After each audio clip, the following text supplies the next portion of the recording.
Sabi niya, hindi daw siya tumatagal sa cellphone. Pero mukhang baliktad na ngayon.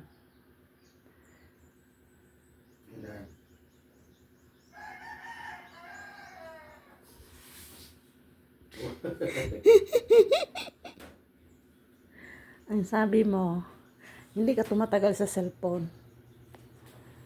Maya-maya, antok ka na. Pero parang iba ngayon. Simula nang naglaro ka niyan.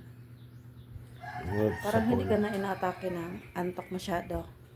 Bagong gising lang. O bagong gising lang. Hindi pa nantok. Bakit saan ka natulog? Sa tabing ilog. Tabing tangkal.